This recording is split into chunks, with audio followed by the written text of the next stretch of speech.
On January 15, 1888, 49 people stood in a line that stretched across the frozen earth of Pinewood Ridge, Montana. The wind cut through their coats like knives made of ice. Snow fell sideways, stinging their faces, blinding them. The temperature had dropped to 38 degrees below zero, and it had been falling for 5 days straight. At the front of that line stood a young woman named Lenora Ashford. She was 25 years old. She was a widow with a 4-year-old daughter waiting in the cabin behind her, and she was holding a rope that disappeared into the darkness of a hole in the ground that everyone had laughed at for 12 years. At the back of that line stood Silas Brennan. He was 58 years old, the most respected cattle rancher on the ridge. His left hand was wrapped in bloody bandages where 2 fingers used to be. The frostbite had taken them on the 3rd day of the storm. 5 months earlier, Silas Brennan had stood at the edge of this same hole and delivered a prophecy. "Keep sleeping over that hole," he had said to Lenora, "and they will haul you out stiff by New Year. You and the little one both." Now Silas Brennan stood at the back of a line of desperate, starving people, waiting for food to come up from that hole, waiting for the woman he had mocked to save his life. But 5 months earlier, Lenora Ashford had never braced a timber in her life. The stagecoach dropped Lenora and her daughter at the switchback below Pinewood Ridge on a blazing hot day in the first week of August, 1887. The driver pointed up the hill and said something about the last acre before the tree line, and then he drove away without offering to help with the trunk. Lenora stood in the dust in the heat with her daughter Bess clinging to her skirt, and she looked up at the mountain that held everything she had left in the world. Bess was 4 years old. She had her father's dark hair and her mother's gray eyes, and she had not smiled since the day they buried William in the cemetery outside Denver. The typhoid fever had taken him in 3 days. 3 days from the first chill to the final breath. 3 days that had changed everything. "Mama," Bess said, tugging at Lenora's skirt, "I am tired." "I know, sweetheart." Lenora picked up one end of the trunk. "We just have to walk a little further." The road up the ridge was rutted and steep. The trunk was heavy. The sun was merciless. Lenora dragged her worldly possessions up that mountain one step at a time, stopping every 100 feet to catch her breath and wipe the sweat from her eyes. Her arms burned. Her back ached. But she kept moving, because stopping meant giving up, and giving up meant admitting that she had nowhere else to go. Bess walked beside her without complaining. 4 years old, and she had already learned that complaining did not change anything. She had learned that lesson in a small house in Denver, watching her mother pack their belongings while her father lay cold in the next room. They were halfway up the ridge when Lenora saw the dog. It was sitting in the shade of a scrub pine, watching them approach. A collie mix, lean and wary, with fur the color of a new copper penny and amber eyes that held the particular sadness of an animal that had been abandoned and learned not to trust. Bess saw it too. Her eyes went wide. It was the first time Lenora had seen anything like interest on her daughter's face since they left Denver. "Mama," she whispered, "a dog." The dog stood up. It took a tentative step toward them, then stopped. Its tail wagged once, low and uncertain, as if it wanted to hope but had forgotten how. Bess released her mother's skirt and crouched down. The dog came to her immediately, pressing its head against her small hands, and something in its body seemed to release a tension it had been holding for a long time. It licked her face. She giggled, and that sound, that small, bright sound, was the first laugh Lenora had heard from her daughter in 3 months. Bess looked up at her mother with shining eyes. "Can we keep him, Mama? Please. His name is Copper. Because of his fur. See, Mama? He is the color of a penny." Lenora looked at the dog. Another mouth to feed, another responsibility, another thing that could be lost. Then she looked at Bess, really looked at her, and saw the first spark of joy that had appeared on that small face since William died. She saw her daughter's hands buried in copper-colored fur. She saw hope. "All right," she said, "but he has to earn his keep." The dog seemed to understand. It stayed close to them as they continued up the ridge, walking beside Bess with a protective vigilance that suggested it had already decided who its people were. When Bess stumbled on a root, Copper was there. When Bess got tired and slowed down, Copper slowed down too. And when they finally reached the top of the ridge and stood looking at the acre that was supposed to be their salvation, Copper pressed against Bess's legs as if to say, "Whatever this place is, we will face it together." The acre that Tobias Ashford had left his daughter looked like a curse dressed as a gift. A half-finished cabin frame sat crooked against the afternoon sun, its pine planks warped from seasons of neglect. Spoil rock lay scattered in strange low terraces that might have been windbreaks or might have been the work of a man who had stopped caring where he threw dirt. Rusted tools leaned against a shed that had no door, and weeds grew through the floorboards of what might once have been intended as a porch. And at the center of it all, ringed by packed earth and a collar of flat stones, sat the mouth of a well, a dry well. Lenora stood at the edge of it and looked down into darkness. Her father had spent 12 years digging this hole, 12 years of letters that mentioned progress and hope and certainty. "The well is coming along. I went down another 4 feet this week. The water will come. I can feel it." But no water ever came. The letters had stopped mentioning the well after 1883. That was the year the neighbors started calling Tobias Ashford the crazy man who dug for water that was not there. That was the year people stopped visiting. That was the year Lenora's mother wrote to say that her father had become a hermit who talked to himself and cared more about a hole in the ground than he did about the world above it. Now Tobias was dead, buried in the cemetery at Copper Falls, next to a wife who had left him 20 years before. And Lenora was standing over the thing that had swallowed his last decade, trying to understand why a man would waste his life digging for water he would never find. "Mama," Bess said, "what is that?" "A well," Lenora answered. "Grandfather dug it. Did he find water?" "No, sweetheart. He never found water." Bess peered over the edge into the darkness. Copper pressed against her legs as if making sure she did not fall. Then why did he keep digging? Lenora had no answer for that question. She had been asking it herself for years. She kicked a pebble into the shaft.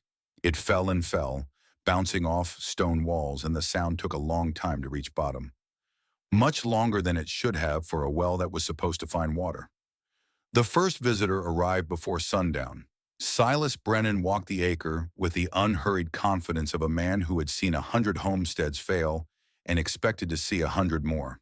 He was 58 years old, thick through the shoulders, with a beard that had gone white at the edges and hands that looked like they had been carved from the same hardwood as his fence posts. He wore a coat that had seen better days and boots that had seen worse ones, and he carried himself with the authority of a man who had earned his opinions through 3 decades of survival.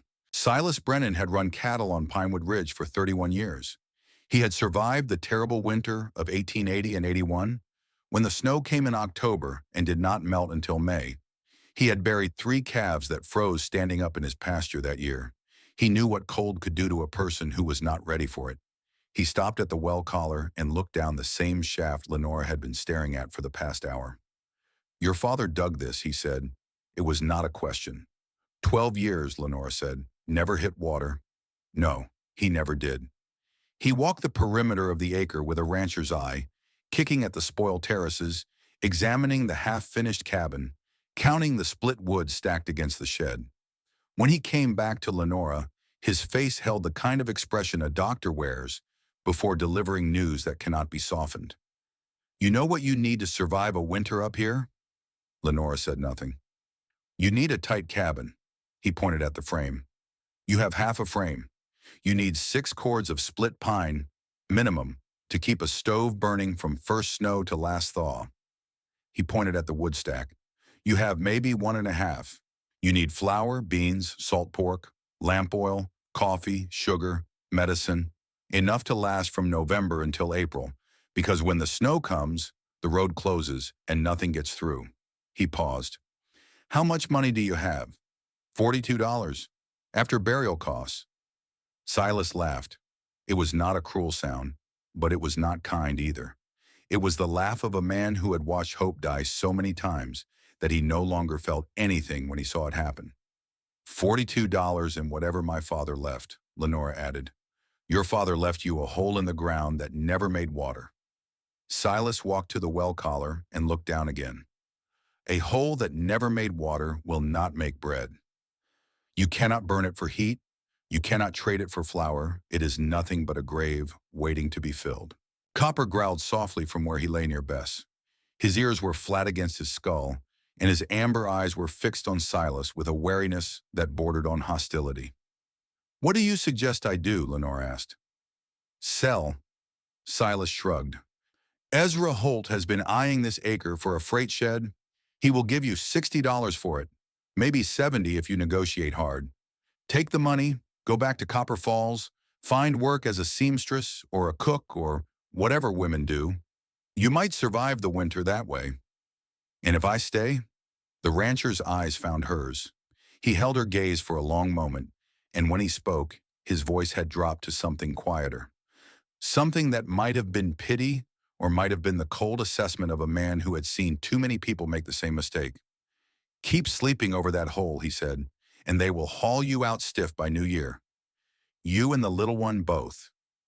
He turned and walked back down the ridge road without looking back. Copper watched him go with his hackles raised, and he did not relax until the rancher had disappeared around the bend. Lenora stood at the well collar and listened to the wind moving through the half-finished cabin frame. She thought about what Silas Brennan had said. She thought about the math. She thought about her daughter. She could sell. She should sell. It was the sensible thing to do, the practical thing, the thing that any woman in her position would do. Take the money and run. Find a safe place to raise her daughter.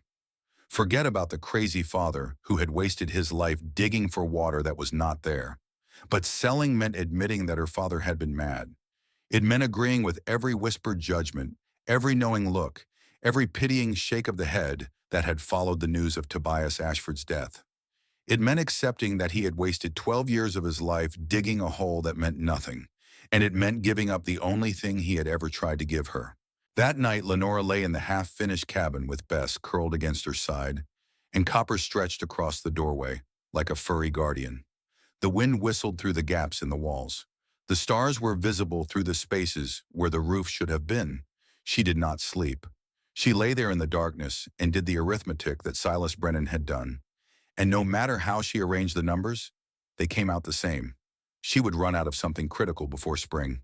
Money, food, fuel, time. The question was only which shortage would kill them first. But as she lay there staring at the stars through her unfinished roof, something stirred in her chest. Something that felt like stubbornness, or maybe defiance, or maybe just the refusal to let Silas Brennan be right about her. 2 weeks, she decided. She would give herself 2 weeks to understand what her father had been doing. If the acre truly held nothing but a dry well and a broken cabin, she would accept it and sell.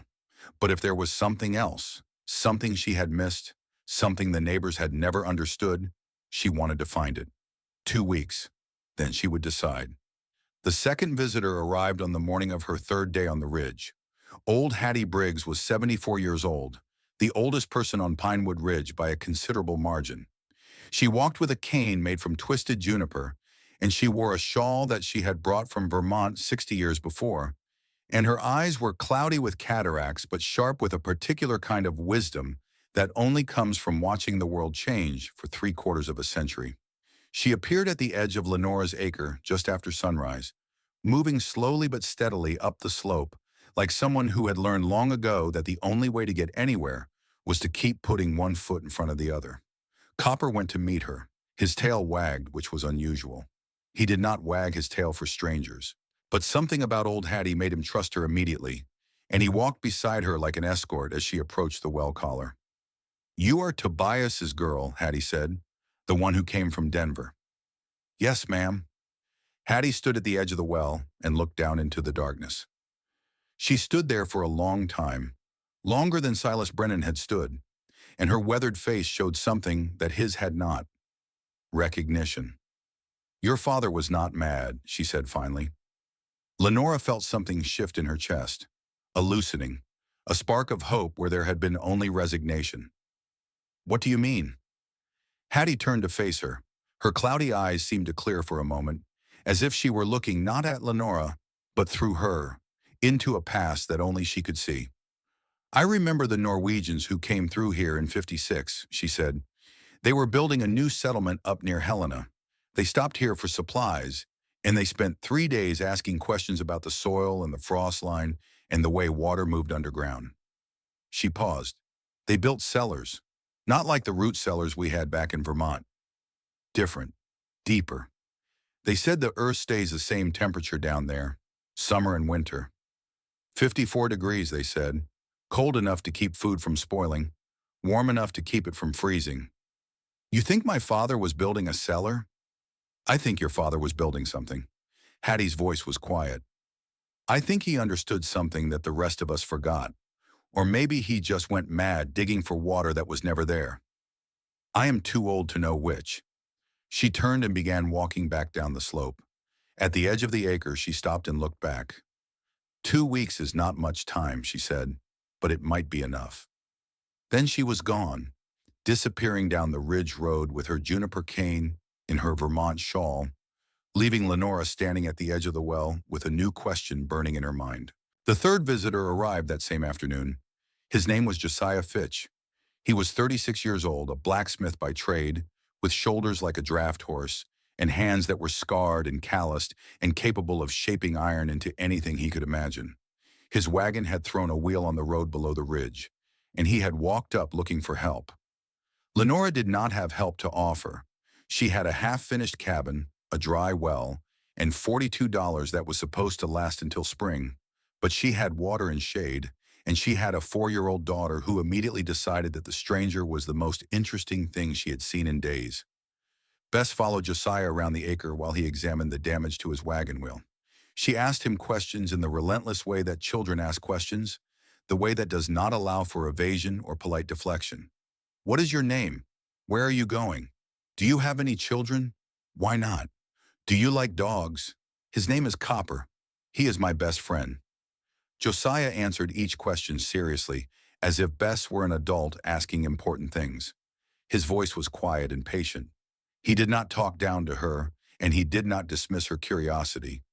And Lenora found herself watching him with something that might have been interest, or might have been gratitude, or might have been the simple recognition of kindness in a world that had shown her very little of it lately. He fixed the wagon wheel in an hour. Then he walked over to where Lenora stood near the cabin frame and offered to help with a hinge that had been giving her trouble. He fixed the hinge in 10 minutes. It would have taken Lenora an hour. "You're heading to California?" she asked. "Was." He wiped his hands on his trousers. "Thought I might find work there. Smithing, carpentry, whatever comes." "What changed?" "Nothing yet." He looked around the acre with the assessing eye of a craftsman. "My wife died 3 years ago. Childbirth. The baby did not make it either. I have been moving ever since, trying to outrun something that travels faster than I can walk." "I am sorry." Josiah nodded. He did not seem to want sympathy. He did not seem to want anything, except maybe a place to stop moving for a while. He walked to the well and looked down, the same way everyone who came to the acre looked down. But his reaction was different from Silas Brennan's dismissal and old Hattie's recognition. Josiah frowned. "This is not a well," he said. Lenora moved to stand beside him. "What do you mean?" "The angle of the stone." He pointed at the walls of the shaft. "Well, diggers follow water. They angle toward it, chasing seams and aquifers. This shaft goes straight down, like a mine shaft." He looked at her. "Your father was not looking for water. Then what was he looking for?" Josiah shook his head. "I do not know, but whatever it is down there." He tipped his hat, thanked her for the water, and continued on his way toward California. But his words stayed with Lenora long after his wagon had disappeared down the road. "This is not a well. What do you think Lenora's father was really building? A cellar like old Hattie suggested? Something else entirely? Take a moment to consider before we continue." On the 5th day, Lenora decided to find out. She waited until Bess was napping in the cabin, Copper curled protectively at her feet. Then she tied a rope to the well collar, lit a tallow lamp with trembling hands, and lowered herself into the shaft. The descent was harder than she expected. The walls were rough stone fitted without mortar, slick in places with moisture that had no business being there if the well was truly dry. The rope burned her palms. The lamp swung and cast shadows that made the stones look like they were moving, like they were watching her descend into their domain. Down and down she went, 10 feet, 20. The circle of light above grew smaller and smaller until it was just a coin of brightness in a sky of black. The air grew cooler. The silence grew deeper. The only sounds were her own breathing and the creak of the rope and the soft scrape of her boots against stone. By the time she reached the bottom, 30 feet down by her count of the rope knots, her arms were shaking and her heart was beating so hard she could feel it in her teeth. She held up the lamp and looked around. The shaft ended in packed earth. No water, no spring, just dirt and stone, and the smell of cold clay. Silas Brennan had been right. The well was dry. Her father had dug for 12 years and found nothing. She was about to start climbing back up, to admit defeat and accept that her father had indeed been mad, when the lamp caught something at the edge of her vision. Behind her, set into the wall of the shaft at chest height, there was a darkness that was darker than the rest. Not stone, not earth, not shadow. Something else. Lenora moved closer, held up the lamp, and felt her breath stop in her throat. It was a door, an iron-banded pine plank door, set into the dirt and rock behind hanging roots and packed clay. The iron was rusted but still solid. The wood was dark with age but not rotten. Someone had built this door, fitted it carefully into the side of the shaft, and then covered it with earth and roots to hide it from anyone looking down from above. Her father had built this door. Her father, who everyone said was mad, who everyone said had wasted 12 years digging for water that was not there, had built a hidden door at the bottom of his well. Lenora's hands were trembling as she set down the lamp and began to pry at the packed clay around the threshold. The earth came away in chunks, revealing more of the door frame, more of the iron bands, more of the carefully fitted planks. Her fingernails tore, her shoulders burned. She did not stop. When she finally had enough clearance, she grabbed the iron handle and pulled. The door resisted. She pulled harder. Rust screamed against rust. The hinges groaned like something waking from a long sleep, and then it opened. Cold air breathed out, not the damp cold of a root cellar, something steadier, something that had been waiting in darkness for a very long time, patient and still and unchanged by the seasons above.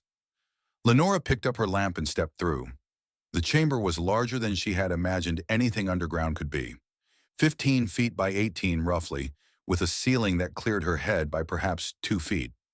The walls were shored with pine timbers, old but solid, fitted in the way she had seen mine tunnels supported in photographs. The floor was packed earth, swept clean. The air was cool and dry and utterly still. Along the walls stood shelves, bins, hanging pegs, and stacked barrels. And on those shelves, in those bins, on those pegs, filling every available space with the patient abundance of years of preparation. Food, potatoes, hundreds of them, resting in dark wooden bins lined with straw. Carrots and beets packed in sand and sawdust. Onion strings hanging in one corner, where the air was driest. Grain in sealed barrels. Cured meat hanging from hooks driven into the ceiling timbers. Jars of preserved vegetables lined up on shelves like soldiers waiting for orders. Lenora walked through the chamber in a daze, her lamp casting long shadows across stores that should not have existed. She touched the potatoes. Cold, firm, not rotted. She pressed her hand to a barrel and felt the cool weight of grain inside. She lifted a string of onions and smelled the sharp, clean scent of something preserved exactly as it should be. On one of the capped timbers, penciled in her father's handwriting, she found dates, weights, and a single rule written larger than the rest. Never trust one temperature for every food. Lenora stood in the center of the chamber and felt the truth of it settle into her bones like warmth after a long, cold night. Her father had not been mad. He had not been digging for water. He had been building something else entirely. A storage vault sunk deep below the frost line where the earth held steady at 54 degrees year-round, designed to keep food through winters that killed everything stored above ground. And he had filled it. She counted. 50 sacks of potatoes at roughly 60 pounds each. 3,000 pounds. 15 barrels of grain, each holding perhaps 200 pounds. 3,000 more. Carrots, beets, onions, cured meat. Another 1,000 pounds at least. 5 tons of food. Maybe more. Enough to survive a winter Enough to survive 2 winters if she was careful, enough to change everything. Lenora sank to her knees in the darkness of her father's gift and wept. She wept for the years she had doubted him. She wept for the apology she would never be able to give. She wept for the daughter who would live because of a grandfather she would never know, and for the husband who had not lived to see this moment, and for the father who had loved her enough to spend 12 years building a fortress against the very winter that everyone said would kill her. And when she was done weeping, she wiped her eyes and climbed back up into the light to figure out how to keep his legacy alive. The skeptics came one after another, like crows gathering around something they thought was dead. Maeve Callahan arrived on the 6th day. She was 38 years old, a widow who ran a small kitchen that fed the men who came through on freight wagons. She had copper-colored hair that was going gray at the temples, and hands that were rough from years of kneading bread and scrubbing pots, and eyes that had seen too much loss to believe in anything she could not touch and weigh and count. She had a daughter named Molly, 5 years old, with bright red hair and a gap-toothed smile, and the innocent certainty that the world was a good place. Maeve knew better. Maeve had buried a husband to cholera and learned that hope was a luxury she could not afford. She found Lenora hauling sawdust from behind the shed. "People are talking," Maeve said. "People always talk. They say you have been climbing in and out of that dry well, like you found gold at the bottom." "No gold. Then what?" Lenora told her about the chamber, the food, the temperatures, the system her father had built. Maeve listened without interrupting. When Lenora finished, her voice had gone flat. "Your father spent 12 years building a pantry and a grave, and now you are planning to live off it." "Yes." "You know what a grave does in winter? It stays cold. It stays sealed. It stays dark. And when the snow piles up and the rope freezes and the timber cracks, everything in it rots or freezes or gets crushed." Maeve shook her head. "Food underground can spoil. Gas can build up. Timbers can give way. One slip on that rope, and they will find you at the bottom come spring. I know the risks. Do you? Have you ever braced a timber, sealed a vent, managed humidity in a closed space?" "No, but I am going to learn." Maeve stared at her for a long moment. Then she turned to leave. "A pantry and a grave," she said over her shoulder, "is still a grave." Father Donnelly arrived 3 days after Maeve's warning. He was 55 years old, the only priest within 40 miles, a man who had baptized half the children on Pinewood Ridge and buried the other half's grandparents. He wore his black coat buttoned tight against the autumn chill, and he carried a Bible that was worn soft from decades of handling. He did not come to offer comfort. He came to offer judgment. "I have heard troubling things," he said, standing at the edge of Lenora's acre with his hands clasped behind his back. "They say you have been digging beneath the earth. They say you have built chambers in the darkness where no light reaches. My father built a storage cellar. I am learning to maintain it." Father Donnelly's eyes were sharp beneath his heavy brows. Underground chambers, hidden doors, food stored in darkness below the frost line. He shook his head slowly. "This has the smell of pagan practices, the old ways that the church worked so hard to eradicate. It has the smell of survival, Father." The priest walked to the well collar and looked down into the shaft. His face was troubled. "In Ireland," he said quietly, "before the faith came, people built chambers beneath the earth. They called them souterrains, places to hide from raiders, places to store grain against famine." He paused. "The church taught us to trust in God's providence, not in holes in the ground. My father trusted in God's providence for 12 years, Father. He also dug this chamber. Perhaps God's providence includes the wisdom to prepare." Father Donnelly turned to face her. His expression was not hostile, but it was not friendly either. "I will pray for you," he said. "I will pray that this chamber of yours does not become the grave that your neighbor fears it will be." He walked away without looking back. Marcus Whitfield came the following week. He was 44 years old, the most respected carpenter in Copper Falls, a man who had built half the barns on Pinewood Ridge and repaired the other half. His hands were thick with calluses, and his eye for wood was legendary. People said Marcus Whitfield could look at a timber and tell you exactly how many years of weight it would bear. He had heard about the underground chamber, and he had come to render judgment. Lenora let him descend into the shaft with a lantern. She watched from above as his light moved through the darkness, examining the walls, the timbers, the construction that her father had spent 12 years perfecting. When he climbed back up, his face was thoughtful. "Your father did decent work," he said, "for an amateur. But, but the second cap timber is cracked. The fifth one is starting to hollow. And the angle of your support posts is wrong by about 3 degrees. Marcus shook his head slowly. "Timbers set like that will fail within 2 winters. Maybe less if the weight shifts. Can they be fixed?" "Fixed?" Marcus laughed. "The whole system needs to be rebuilt. The way your father set those posts, he was working against the grain instead of with it. Every load you lower puts stress in the wrong direction." He shrugged. "My advice, get what use you can out of it this winter, then fill in the hole and forget about it. And if I wanted to fix it properly, you would need someone who knows underground construction, someone who understands how weight moves through timber, someone who spent years in mines or tunnels." He glanced around the acre. "I do not see anyone like that here." He tipped his hat and walked away, leaving Lenora standing at the well collar, with his judgment ringing in her ears. The betting started the following Sunday. Colton Tanner was 22 years old, the youngest son of a family that had farmed the lower ridge for 2 generations. He had his father's broad shoulders and his mother's quick tongue, and he had never in his life encountered a situation that he could not make worse by opening his mouth. He stood outside the general store in Copper Falls with a group of young men, and he spoke loudly enough that half the town could hear. $5 says the crazy woman seller collapses before Christmas," he announced. "Who wants in?" There was laughter. There were takers. $10 says she gives up and sells to Ezra by November, someone added. 20 says the whole thing caves in and buries her alive, said another. Lenora heard about the betting from old Hattie Briggs, who heard about it from the postmaster. "They are making sport of you," Hattie said, "treating your survival like a horse race. Let them bet. Their money will not change what I am building." She saw Colton Tanner on the road 2 days later.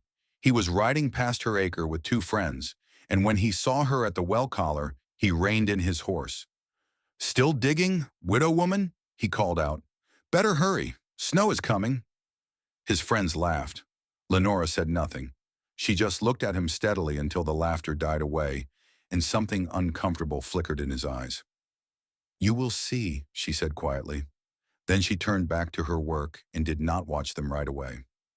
Ezra Holt arrived on the 8th day.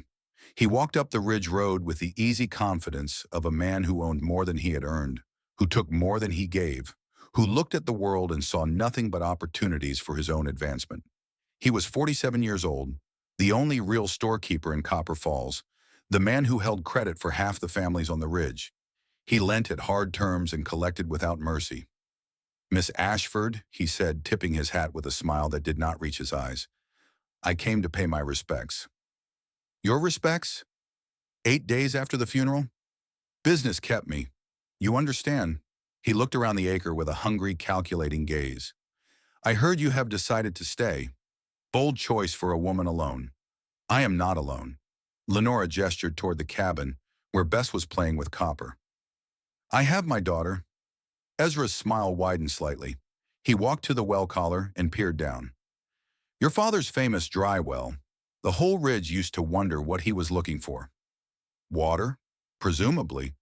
"Presumably. Some said he was digging for something else. Some said he was hiding things down there." He turned back to face her. "You have not found anything like that, have you?" "My father left what he meant to leave."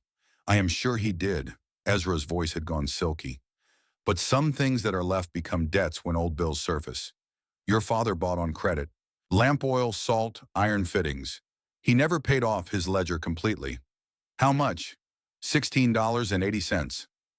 "I will pay it. By the end of the month." "Of course you will. If you find yourself unable to pay, I want you to know that my offer still stands. $70 for the acre.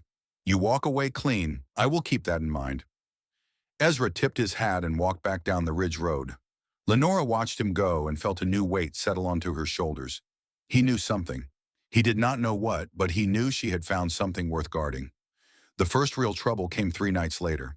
Lenora woke to the sound of copper barking, a sharp, urgent sound that cut through the darkness like a knife. She grabbed the rifle that had been her father's and ran outside in her nightgown. Copper was at the well collar, barking furiously into the darkness. Lenora could hear footsteps running away down the ridge road, and when she checked the well, she found a pile of rocks that had been thrown into the shaft. Someone had tried to damage her operation. She spent the next 2 days clearing the debris and checking for damage. One of the vent pipes had been partially blocked. If she had not caught it, the chamber would have started sweating within a week. The food would have spoiled. Ezra Holt. It had to be. But she could not prove it. And without proof, she could do nothing but stay vigilant. The teacher arrived 3 days after the first hard frost. Declan Morrow walked with the uneven gait of a man whose left foot had been crushed by falling rock 20 years ago and had never healed quite right. He was 62 years old, Irish by birth, with a chest that rattled when he breathed and hands that still remembered how to hold a hammer, even when the rest of him was failing. He had heard about the strange work at the Ashford place, underground work, the kind of work that traveled through mining country faster than gossip, because men who had spent their lives in tunnels paid attention when someone started moving earth. Lenora was checking the vent pipes when she heard him call down the shaft. "You have the wrong angle on your intake." She looked up. A face peered over the collar. Weathered, sharp-eyed, framed by a beard that had gone more gray than brown. "Who are you?" "Name is Morrow, Declan Morrow. I set timbers for 35 years before the rock dust got my lungs and a cave-in got my foot." He coughed, a wet sound that echoed down the shaft. "I know a mine chamber when I see one." "Your father never dug for water, did he?" Lenora climbed up slowly, watching the stranger's face. He did not have the hungry look that Ezra Holt carried. He did not have the pitying judgment of Silas Brennan. His expression was something else entirely. Curiosity mixed with recognition. As if he had found an answer to a question he had been asking for a long time. "No," she said when she reached the top. "He did not dig for water." Declan nodded slowly. He dug below weather. "I saw it the moment I looked down. The angle of your walls, the way the collar stones are set. That is mine work, not well work. You did not build it. My father built it, and you are trying to keep it running." "Yes. Do you know what you are doing?" The question cut deeper than he probably intended. Lenora felt the weight of the past weeks pressing down on her. "No," she admitted. "I do not." Declan was silent for a long moment. Then he lowered himself carefully to sit on the collar stones, favoring his bad foot. "Your father built a good chamber, but he built it alone. One man working alone makes choices that work for one man. He knows where every weakness is, so he works around them. But he is dead now, and you do not know where the weaknesses are." He fixed her with a serious look. "Your second cap timber is cracking. Your rope is fraying at the collar. Your intake angle is wrong. When the wind shifts in winter, you will get backflow and your chamber will sweat." "How do you know all that?" "Because I spent 35 years underground, and I know what kills a chamber." He stood slowly, wincing as weight settled on his bad foot. "I also know what keeps one alive." The lessons began that afternoon. Declan descended into the chamber with Lenora, moving carefully on the rope. When he reached the bottom, he stood in the center of the space and simply listened. "What do you hear?" he asked. Lenora listened. The chamber was quiet. The flame of her lamp flickered slightly in the moving air. "Nothing," she said. "Wrong." Declan moved to the wall, pressed his palm flat against one of the cap timbers, and knocked with his knuckles. A solid, resonant sound. He moved to the next timber. The same sound. Then he moved to the second cap timber and knocked. The sound was different. Duller. Hollow. "You hear that? It sounds dead. It sounds like a timber that is dying from the inside out. The crack you can see is just the surface. Inside, the grain is separating. That timber has maybe 6 weeks before it fails. Can it be replaced? Can be. Has to be." He spent the next hour teaching her the sequence. How to wedge a temporary support into place before removing the first timber. How to test each new piece before trusting it with weight. How to listen for the sound of settling versus the sound of cracking. When they climbed out at dusk, Lenora's arms ached and her head was spinning with information. But for the first time since she had arrived on the acre, She felt like she might actually understand what she was doing. The weeks that followed were the hardest of Lenora's life. Declan came every day that his lungs allowed. Some mornings he arrived coughing so badly that he could barely speak. Some afternoons he had to stop and rest every few minutes, his face gray with exhaustion. But he kept coming, and he kept teaching, and slowly, piece by piece, Lenora began to understand the thing her father had built. She learned to replace timbers. She worked in the close darkness of the chamber, with dust raining down and the ceiling groaning above her, holding new beams in place while sweat ran into her eyes. She learned which sounds meant danger and which sounds meant nothing. She learned to build a windlass.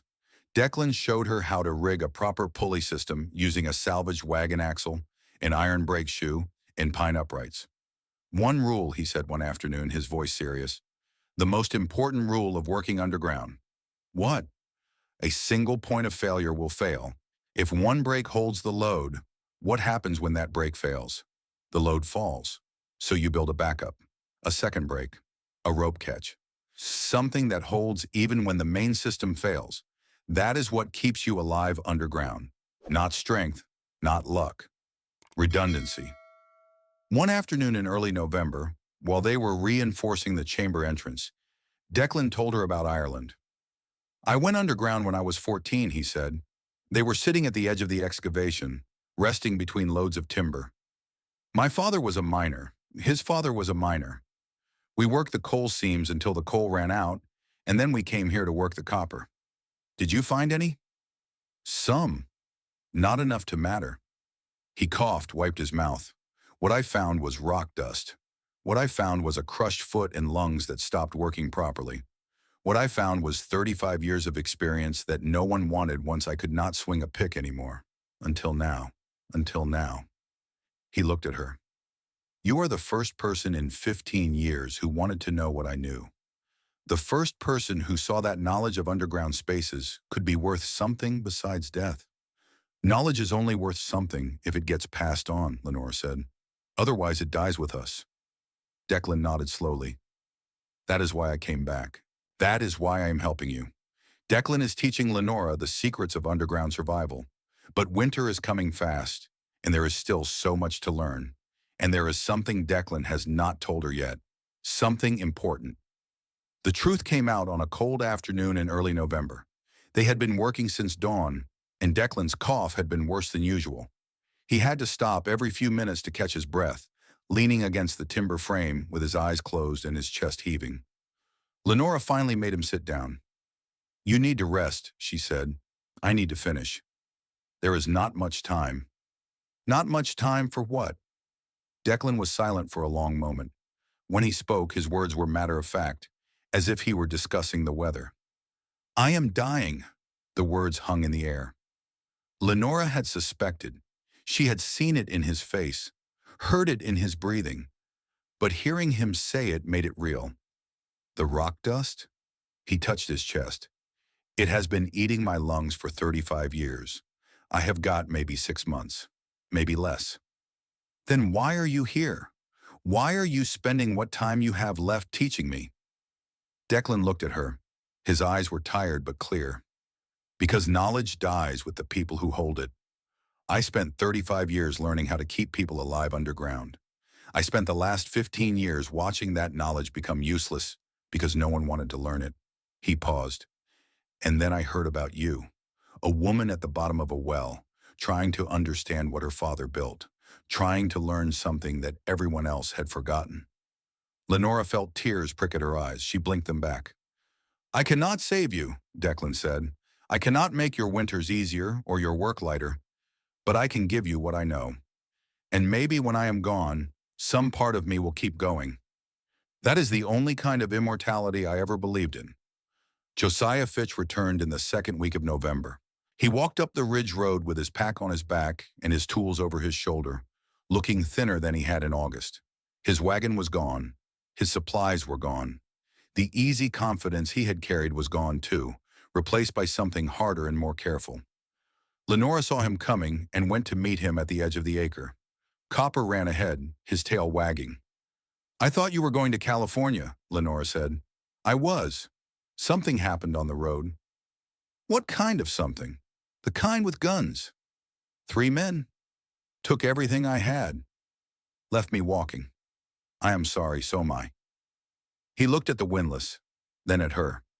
I have been walking for 2 weeks. I heard in Copper Falls that the woman on the ridge was doing something strange with a well. I thought I would come see. Lenora studied his face. The hunger there was not the calculating hunger of Ezra Holt. It was the simple hunger of a man who had lost everything and was looking for something to hold on to. I need help with the windlass, she said. The brake shoe is wearing down. I cannot fix it myself. I can fix it. In exchange for what? A place to sleep, food, work through the winter. Lenora thought of Bess, who had asked about the nice man with the wagon every day for a week after Josiah left. She thought of Copper, who had wagged his tail the moment he saw Josiah coming up the road. She thought of the winter ahead. You can sleep in the shed, she said. We will see how the winter goes. Josiah nodded. It was not quite a smile, but it was close. The signs came in early December. Old Hattie Briggs stopped by the acre one afternoon, her weathered face turned toward the sky. The clouds have a color I have not seen since '56, and the birds are leaving early. Something bad is coming. Copper had been restless for days, pacing the acre, whining at shadows, refusing to settle. How bad? Lenora asked. Bad enough that I am telling everyone to prepare? Bad enough that I am not sure preparing will be enough. The temperature began to drop on December 10th. By December 11th, it had fallen 20 degrees. By December 12th, the first real snow began to fall. And on January 12th, 1888, the world ended. The blizzard did not arrive with the slow build that most storms had. It came fast, hard, and without warning. A wall of wind and snow that swept down from the mountains and turned the world white in a matter of hours. Lenora was checking the wood stack when the sky changed.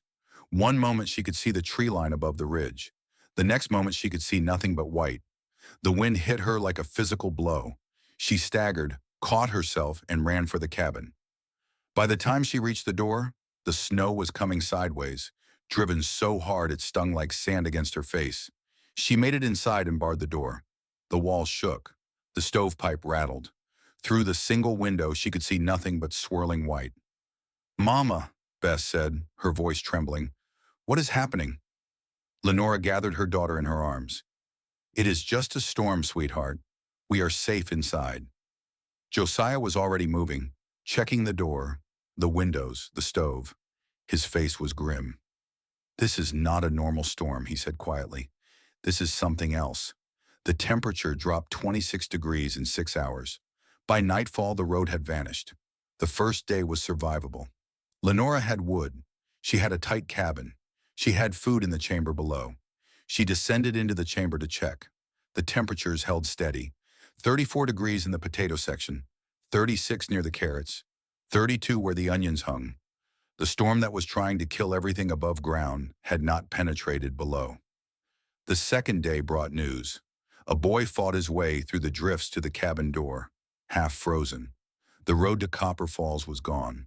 A snowslide had buried the only wagon grade. Nothing was getting through. The ridge was cut off. That night, Josiah sat with Lenora by the stove while Bess slept. How bad is it? Lenora asked. Bad. I talked to the Hendersons this morning. They have maybe a week of food left. The Olsons are worse. Their cabin is not tight. They are burning furniture to stay warm. And the others? I do not know, but if this storm does not break soon, people are going to start dying. Lenora looked at the floor. Below it, 30 feet down, sat 5 tons of food. Enough to feed her family for 2 years. Enough to feed the whole ridge for months. But if she opened the chamber, her stores would be depleted. Her margin would disappear. She and Bess might not make it through if the winter stretched longer than expected. And if she did not open it, her neighbors would starve. I need to think, she said. Josiah nodded. He did not push. Lenora has a choice to make. She can keep her chamber secret and ensure her family's survival, or she can open it to the community and risk everything. 49 people are out there, slowly freezing and starving. What would you do? On the 5th day of the storm, Ezra Holt came to the cabin. Lenora heard the pounding on the door over the wind. When she opened it, Ezra half fell inside, covered in snow. his face gray with cold. Two boys were with him, teenagers she recognized from Copper Falls. "We need help," Ezra gasped. His arrogance was gone, stripped away by cold and desperation. "Our store is buried. The roof is starting to collapse. We need shelter." Lenora looked at him. This was the man who had tried to take her land, the man who had sent boys to sabotage her vents. He was also a human being who would die if she turned him away. "Come in," she said. She made them sit by the stove. She gave them hot water and potatoes. She watched color slowly return to their faces and listened to Ezra describe what was happening in town. Roofs were collapsing under the weight of snow. Livestock were freezing in barns that could not hold the cold. People were burning everything they had to stay warm. "How many days of food does the town have?" Josiah asked. "3, maybe 4. Ezra's voice cracked. "After that, we start starving." Lenora closed her eyes. The decision she had been avoiding had arrived. "I have food," she said. Ezra looked up. His eyes were hollow. "What?" "My father built a storage chamber under the well. It holds 5 tons of preserved food. Potatoes, grain, carrots, onions, cured meat. Enough to feed the ridge for months." The silence that followed was absolute. Even the wind seemed to pause. "Your father, the madman, built a food storage under the well." He was not mad. He was preparing for exactly this. "Why are you telling me this?" "Because people are going to die if I do not. And because my father did not build that chamber for himself. He built it for everyone." She opened the chamber the next morning. Word spread across the ridge faster than the snow could fall. By noon, people were gathering at the well collar, bundled in every piece of clothing they owned, their faces raw with cold and bright with hope. Lenore established a system: 2 people at the windlass, 1 person in the chamber, everyone else waiting at the collar. The loads came up in measured portions: potatoes first, then carrots, then grain for porridge, then thin slices of cured meat for broth. 49 people on the ridge, 5 tons of food in the chamber. If she calculated correctly, they could last until the road opened. The physical toll was immediate. Hauling for 49 meant the windlass ran almost constantly during daylight hours. The rope wore. The brake shoe ground down. Lenora's hands cracked and bled from the constant work. But the chamber held. Every morning she descended to check the temperatures and the stores. The readings stayed steady. The potatoes remained firm. The carrots stayed crisp. Her father had built below weather. And the weather above was killing everything that had not learned to dig. On the 12th night of the storm, Copper woke Lenora with urgent barking. She grabbed the rifle and ran to the door. The wind was howling, the snow was falling thick and fast. But through the white chaos, she could see a figure moving near the well collar. A figure with a knife. Josiah was faster. He burst past her into the storm, his bare feet crunching on frozen snow, and he caught the figure just as the knife blade touched the windlass rope. It was Billy Holt, Ezra's nephew. The boy had been sent before his uncle sought shelter, carrying instructions that Ezra was now too ashamed to acknowledge. Josiah held him by the collar, lifting him off his feet. The boy struggled, but Josiah was stronger. "What were you doing?" The boy would not answer, but they all knew. If that rope had been cut, people would have died, Lenora said. Families, children, people who are only alive because that rope is holding. The boy started to cry. "Take him to Father Donnelly," Lenora said. "Let the priest deal with him." She examined the rope after Josiah left. The knife had barely touched it. A few fibers were cut, nothing more. But if Copper had not woken her, if Josiah had been a few seconds slower. She added a guard rotation to the nightly schedule. From that night forward, someone always watched the well. On the 18th day of the storm, the windlass failed.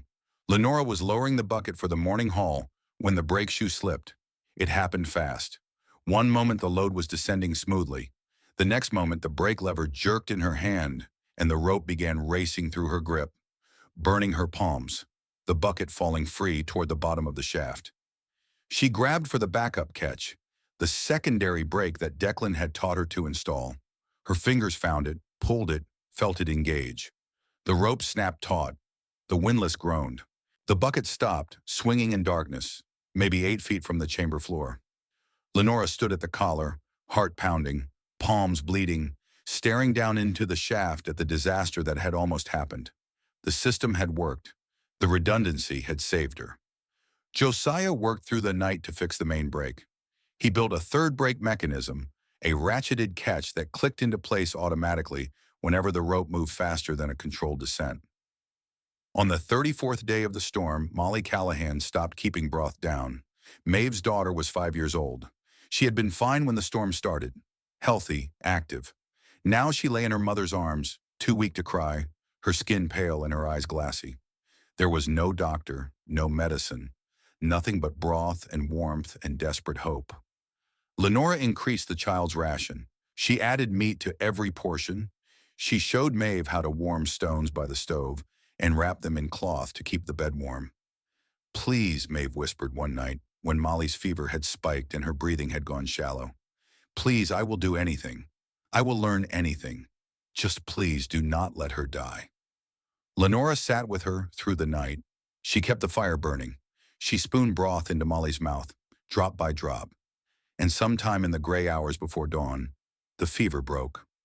Molly opened her eyes. She looked at her mother. She looked at Lenora. "I am hungry," she whispered. Maeve began to sob. On the 63rd day of the storm, Silas Brennan came to the well.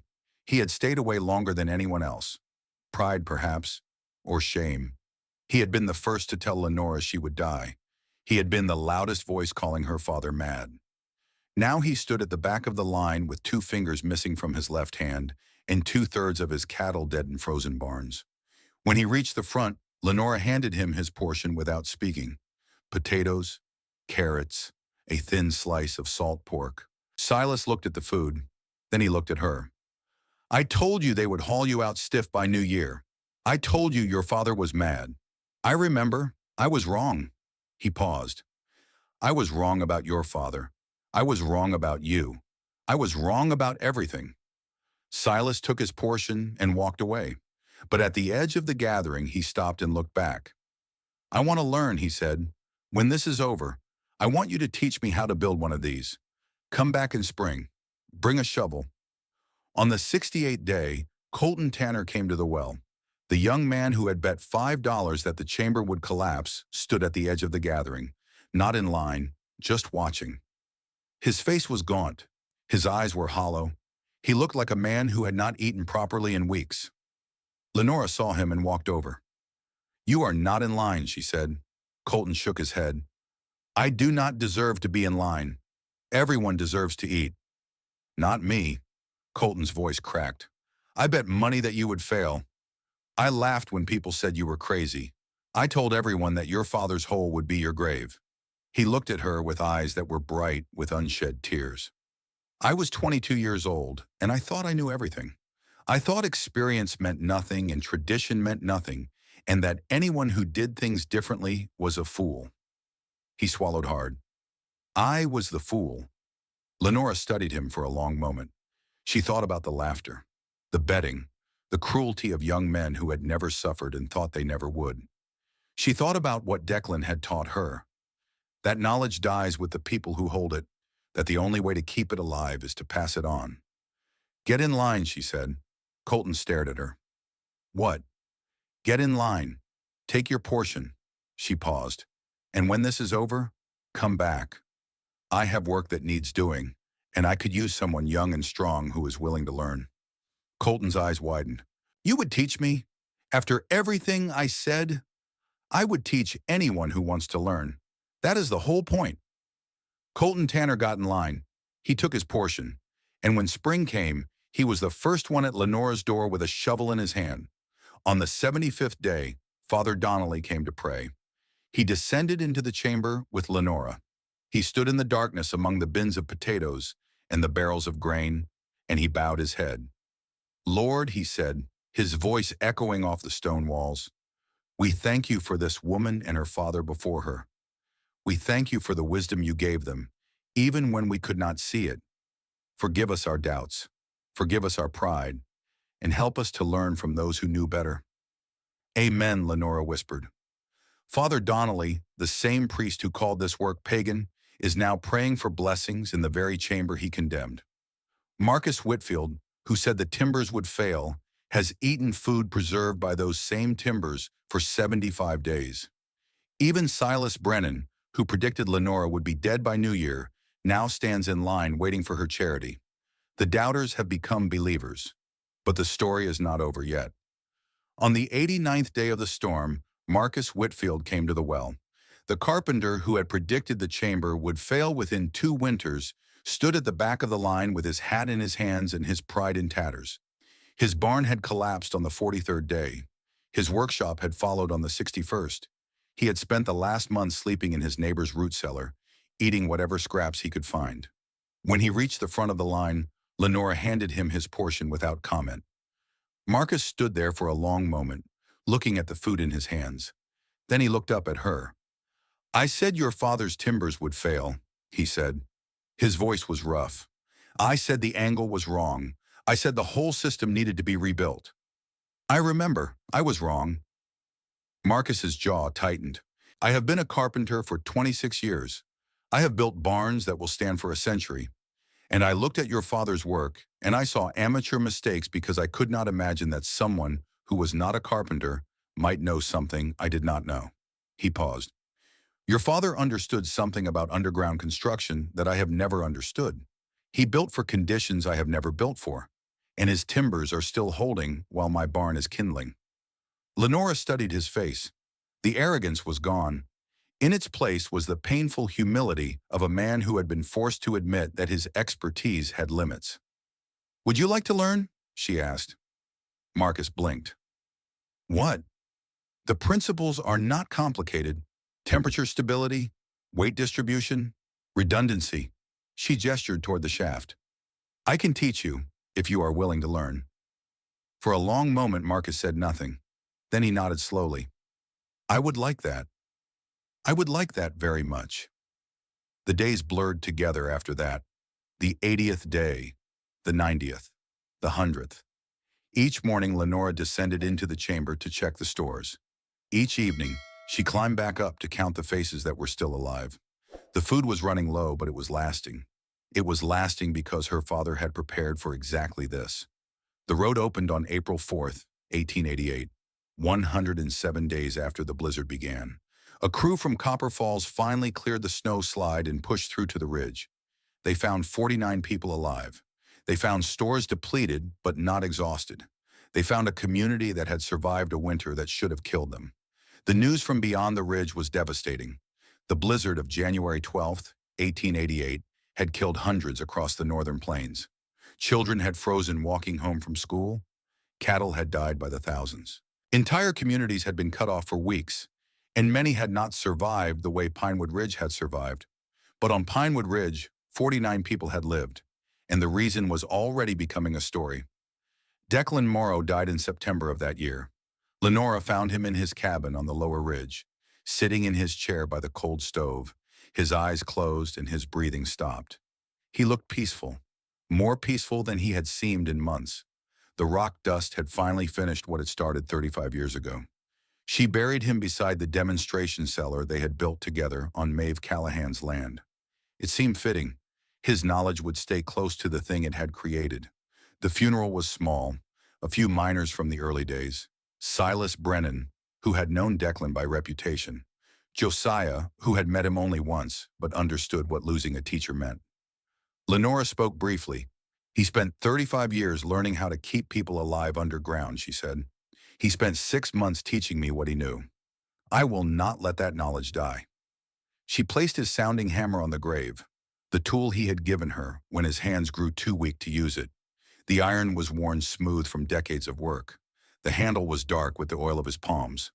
The reckoning came that same September, when a cloudburst rolled off the ridge without warning. Ezra Holt had spent the summer rebuilding. He had used the remains of his store inventory to finance a new venture. He built storage pits, 12 of them, arranged in neat rows behind his store. Shallow excavations, 4 feet deep, lined with planks and covered with wooden lids. He charged 50 cents per month for families to store their harvest. Half the families on the ridge signed up. They were tired from the winter. They did not want to dig their own cellars. Lenora tried to warn them. "Those pits are not deep enough. 4 feet will not protect against a hard freeze, and the drainage is wrong. One good rain and everything in there will be underwater. But people did not want to hear warnings. They wanted convenience. The cloudburst came on September 17th. The sky turned black in minutes. Rain fell so hard that it seemed to fall upward as much as down, bouncing off the packed earth and running in sheets across the ground. The storage pits became swimming pools. Water poured into them from every direction, cascading over the wooden lids, seeping through the cracks, filling the excavations to the brim. The lids floated, the walls collapsed, and the food, the precious harvest that 24 families had trusted to Ezra's care, bobbed on the surface like debris from a shipwreck. Potatoes, carrots, sacks of grain that split open and spilled their contents into the muddy water. Strings of onions, baskets of beets, everything ruined. Families gathered at the edge of the flooding, their faces stricken. An entire season's harvest destroyed in an hour. Ezra stood in the middle of it all, rain streaming down his face. Lenora organized the salvage. For 3 days, she directed operations. She showed farmers how to check produce for soft spots, how to dry damp grain, how to rescue waterlogged vegetables. By the end of the 3rd day, they had saved perhaps a third of what had been stored. The rest was gone. On the evening of the 3rd day, Lenora went to Ezra's store. He was alone, sitting behind the counter where he had spent so many years collecting debts. "They are saying it is my fault," he said. His voice was hollow. "It is your fault. I built those pits the way anyone would have built them. I dug the channels, I set the drains, I did the work. You did the work wrong. You dug shallow because shallow was easy. You skipped the drainage survey because it took time. You charged people money for storage you could not guarantee. I saw an opportunity. My father saw an opportunity too. He saw that winters kill people, and he spent 12 years building something that would keep them alive. The difference is he did not charge for it. And when the time came, the thing he built actually worked." She stepped closer until she was looking directly into his eyes. "You spent 12 weeks. You took money from people who did not know any better. And now their children will go hungry this winter because you were too arrogant to learn from someone who knew more than you." Ezra's face twisted. "Your father built it. You just opened a door. My father built it. A miner taught me to run it. I spent months learning every system, every principle, every way it could fail. You spent 12 weeks copying what you thought you saw without understanding any of it." She turned toward the door. "You can stay here and make excuses, or you can admit that you do not know what you're doing and learn to do it right. The choice is yours." 3 weeks later, Ezra Holt sold his property and left Pinewood Ridge. He did not say goodbye. No one was sorry to see him go. Josiah asked Lenora to marry him on a warm evening in October. They were sitting on the porch of the cabin, watching Bess play with Copper in the fading light. The dog was older now, his muzzle going gray, but he still played with Bess as if she were the most important thing in the world. "Lenora," Josiah said. She looked at him. His face was serious, but there was something soft in his eyes, something hopeful. "I have been thinking about what comes next, about what kind of life I want to build." He paused. "I want to build it with you." Lenora felt something shift in her chest. She had not expected to feel this way again. After William, she had thought that part of her life was over. But here was this man, this quiet, steady man, who had fixed her windlass and built her backup brakes and sat with her through the long nights of the storm without asking for anything in return. She thought about what it would mean to say yes, another husband, another chance at happiness, another risk of loss. She thought about what it would mean to say no, safety, security, loneliness. "Yes," she said. Josiah blinked. "What?" "Yes." She felt a smile spreading across her face. "I will marry you, but we build this life together, my way." "Your way, with chambers and cellars and knowledge that does not die, with teaching and learning and preparing." Josiah took her hand. "I would not have it any other way." They married in October of 1888. The wedding was small, a minister from Copper Falls, a handful of neighbors, a meal served in Lenora's cabin with food drawn from the chamber below. Silas Brennan stood as a witness. Maeve Callahan brought bread she had baked herself. Father Donnelly performed the ceremony with tears in his eyes. Bess was the flower girl. She wore a white dress that Lenora had sewn from her mother's wedding gown, and she carried wildflowers that she and Copper had gathered from the meadow above the ridge. After the ceremony, Lenora and Josiah walked to the well collar and looked down into darkness. "Your father built this," Josiah said. "My father built it. You improved it. Now we maintain it together. Together." The years passed. The method spread. By 1890, 31 cellars had been built on Pinewood Ridge in the surrounding valleys. Each one followed the principles Lenora had taught: below the frost line, proper ventilation, climate separation, redundant systems. Silas Brennan built his cellar in the spring of 1889. It took him 3 months working with Lenora every step of the way. When it was finished, he stood at the entrance and looked at what he had made, and his eyes were wet. "I spent 30 years raising cattle," he said, "and I never built anything that mattered as much as this."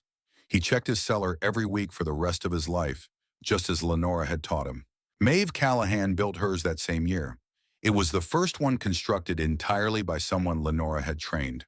When Lenora inspected it, she found everything in its proper place. The walls were solid. The ventilation was working. The storage sections were properly separated. "You built this well," Lenora said. "I built it the way you showed me," Maeve replied. Her eyes were bright. "I built it so my daughter would never be hungry again." Colton Tanner became one of Lenora's most dedicated students. The young man who had bet $5 that the chamber would collapse spent the next 3 years learning everything Lenora could teach him. He built 3 cellars for other families before building his own. The first time he descended into a chamber he had built himself. The first time he descended into a chamber he had built himself. He stood in the darkness for a long moment, just listening. "I understand now," he said when he climbed back up. "I understand why your father spent 12 years down there. It was not madness. It was patience." Marcus Whitfield became a different kind of convert. The carpenter who had dismissed Tobias Ashford's work as amateur mistakes spent 2 years studying the principles of underground construction. He learned to read timber the way Declan had taught Lenora. He learned to listen for the sounds that meant danger. By 1892, he was teaching others. His barn still stood above ground, but his real pride was in the cellars he helped build below it. "Your father was not a carpenter," he told Lenora one afternoon, "but he understood something about building that most carpenters never learn. He understood that the best structures are the ones that work with the earth instead of against it." Lenora and Josiah had a son in 1891. They named him Thomas, after Lenora's father. Thomas grew up knowing the chamber as well as he knew his own bedroom. He learned to check temperatures before he learned to read. He learned to knock on timbers before he learned to write his name. By the time he was 10, he could descend into the chamber alone and complete a full inspection without being told what to look for. "Your grandfather built this," Lenora told him one evening, when they were sitting at the well collar watching the sunset. "He spent 12 years building it, and everyone called him mad." Why did they call him mad? Because they could not understand what he was doing. Because it looked like he was digging for water that was not there. Because people fear what they do not understand. Thomas thought about this for a moment. But he was not mad, he said. He was just preparing. Yes, he was preparing for something that had not happened yet. And when it finally happened, his preparation saved 49 lives. How do you prepare for something that has not happened yet? Lenora smiled. You learn everything you can. You build the best systems you can. And you teach others what you know, so that when you are gone, the knowledge lives on. Copper died in the spring of 1901. He had lived 14 years, which was a long life for a dog. He had been with Lenora through everything. The discovery of the chamber, the terrible winter, the marriage to Josiah, the birth of Thomas, the building of the legacy.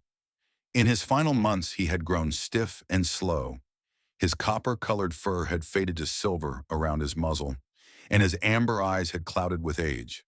But he still lay on the porch every evening, watching the sun set over the ridge. He still wagged his tail when Bess came to visit.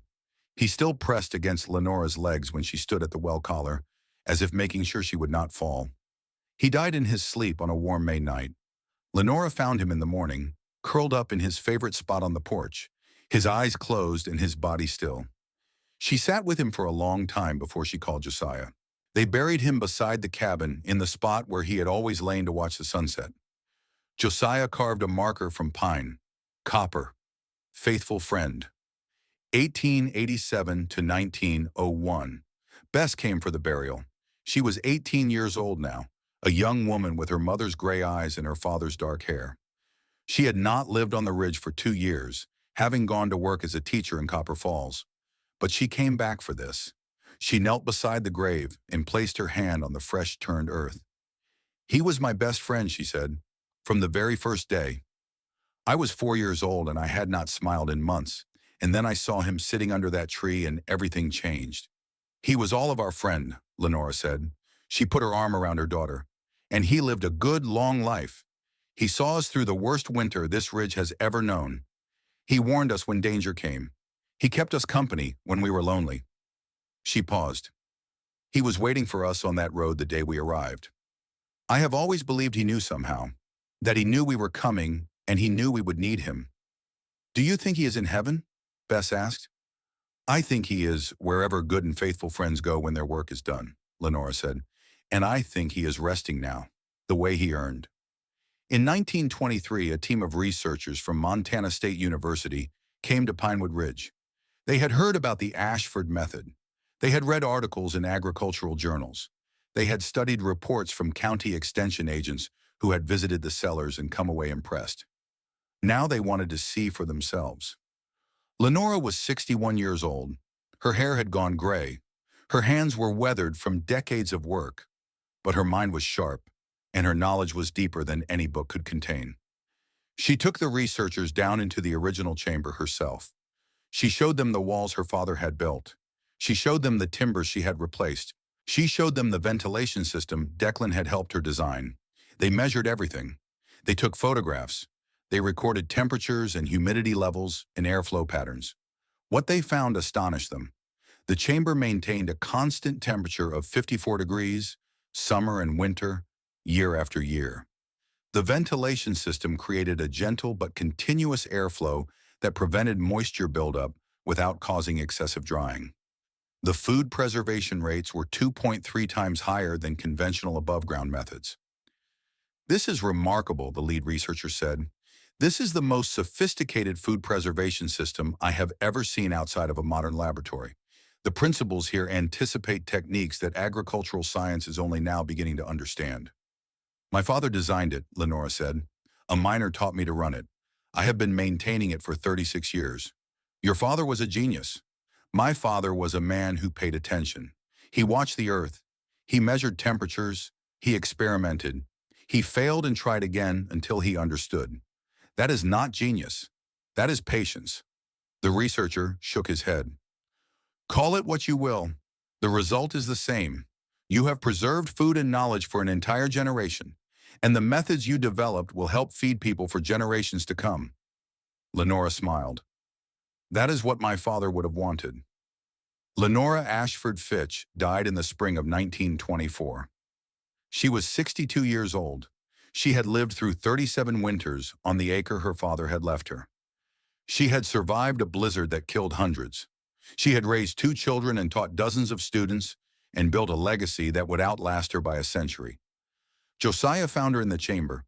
She had descended that morning to check the bins before thaw, the same way she had descended every morning for 37 years. The rope had lowered her smoothly. The brake had held. She had walked through the darkness with a lamp in her hand, the way she had walked 1,000 times before. She was sitting against the wall beneath her father's penciled notes. Her eyes were closed. Her hands were folded in her lap. Her face was peaceful. The thermometer was beside her, 34 degrees, the same temperature it had always been. She had died the way she had lived, checking the system, making sure everything was working, preparing for winters that had not yet come. They buried her on the ridge overlooking the well, next to a simple stone marker that Josiah had carved himself. Lenora Ashford Fitch, 1862 to 1924. She opened a door. The funeral was the largest Pinewood Ridge had ever seen. Families came from across the region, from valleys and mountains and towns that Lenora had never visited, but that had felt the reach of her teaching. Thomas spoke for the family. He was 33 years old now, a man with his mother's patience and his grandfather's stubborn dedication to doing things right. My mother taught me that knowledge dies with the people who hold it, he said. She spent her whole life making sure that would not happen. She taught everyone who wanted to learn. She gave away everything she knew. And now we carry what she knew. He paused, looking out at the gathered crowd. He saw Silas Brennan's children and grandchildren. He saw Maeve Callahan, old now but still strong, standing beside her daughter Molly. He saw Colton Tanner, gray-haired and weathered, who had built more cellars than anyone except Lenora herself. He saw Marcus Whitfield's sons, carpenters like their father, who had learned to build below ground as well as above it. My grandfather dug a hole that everyone called madness, Thomas continued. My mother turned that hole into salvation, and now it is our turn to pass on what they built. He looked down at his hands, the same hands that had learned to knock on timbers and test temperatures and check ventilation. My mother used to say that she just opened a door, that my grandfather built the chamber and she just found it. But that was not true. My grandfather built the structure. My mother built something more important. She built the knowledge that keeps the structure alive. She built the community that maintains it. She built the tradition that passes it down. He looked up again. That is what we carry now, not just a hole in the ground, a way of living, a way of preparing, a way of making sure that when the worst comes, we are ready. The chamber still stands today. The windlass has been replaced 3 times. The rope has been replaced 100 times. The timbers have been reinforced and renewed, following the techniques that Declan taught Lenora and Lenora taught her students. But the chamber itself remains exactly as Tobias Ashford designed it. The walls are still sound. The ventilation still works. The temperature still holds steady at 54 degrees, summer and winter, year after year. And on one of the cap timbers, faded but still legible, are the words he penciled there more than 130 years ago. Never trust one temperature for every food. Below it, in a different hand, written by a woman who learned from a dying miner how to keep people alive underground. Never trust a single point of failure. And below that, in yet another hand, written by a son who understood what his mother and grandfather had built. Never trust one generation to remember. The dry well never gave them water. It gave them time. Time to prepare, time to learn, time to teach, time to build something that would outlast the people who built it. Tobias Ashford dug for 12 years and found something more valuable than water. He found a way to cheat winter. He found a way to save lives. He found a way to prove that patience and preparation can triumph over cold and hunger and doubt. Lenora Ashford opened a door and found a gift she spent the rest of her life giving away. She took her father's structure and built it into a legacy. She took a miner's knowledge and turned it into a tradition. She took a community of skeptics and turned them into believers. And now, more than a century later, people still descend into darkness to check the temperatures. They still knock on timbers to listen for decay. They still teach their children the same lessons that Declan taught Lenora, that Lenora taught Thomas, that Thomas taught his children after him. The knowledge lives on. The legacy endures. The door remains open. This is the end of our story. If it touched your heart, if it reminded you of the wisdom of those who came before us, please share it with someone who needs to hear it, because knowledge dies with the people who hold it, unless we pass it on.